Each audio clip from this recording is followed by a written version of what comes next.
most important things to remember when you're considering corrective surgery is to feel comfortable with your doctor and know what questions to ask. And with Father's Day right around the corner, you might want to chuck the Oreos, grab a bat and glove, and head out to the ball field with your kids. And the whole objective of Wire's science is to help kids interact with the exhibits they use. And it's important to drink water when you're working out and when you're not to stay hydrated. But remember, coffee and tea don't count as water. Lisa says the reason some women bulk up is not because of weights, but because of their nutrition. And Miracle players say they don't want special treatment, just equal treatment. And that means receiving the same benefits as the NBA does. Doesn't look like much, but this Mammo pad offers women great comfort for about $5. And that's what doctors hope will keep women coming into the office. And at the Central Florida Zoo, not only can you see exotic animals, you can also feed some of them.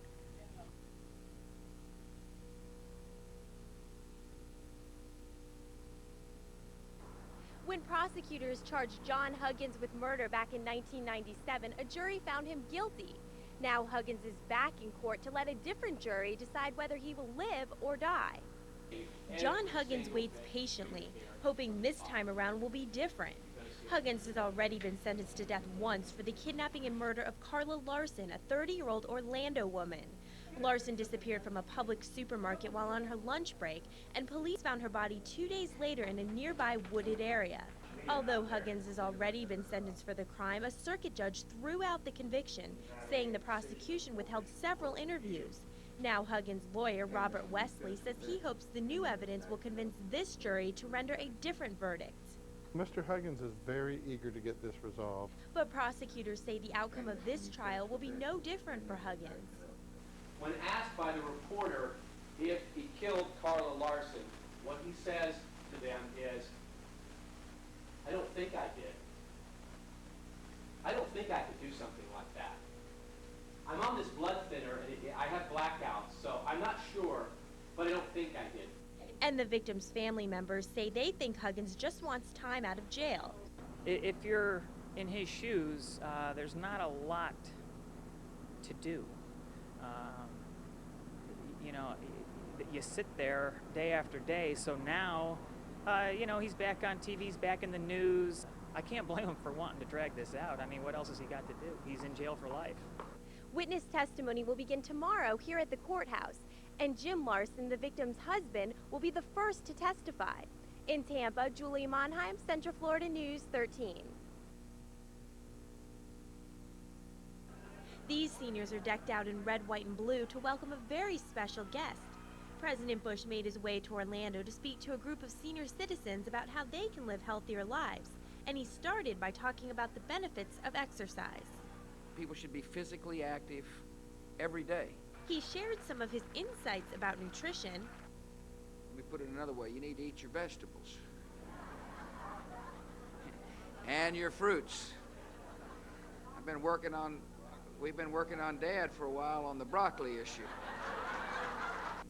And also talked about what not to do. You shouldn't smoke, drink excessively, or do drugs. And it was here at the Marks Senior Center where the president gave his short speech. But the speech was about more than just fitness. The president also talked about the war on terrorism and homeland security.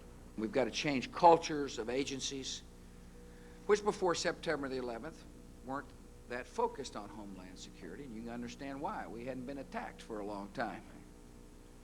And now it's time to reorganize and readjust and set the most important priority of all, which is to keep America safe.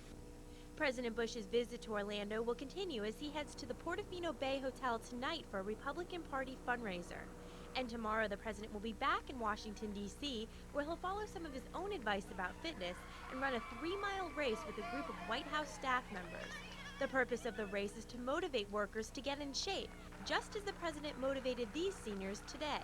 In Orlando, Julie Monheim, Central Florida News 13.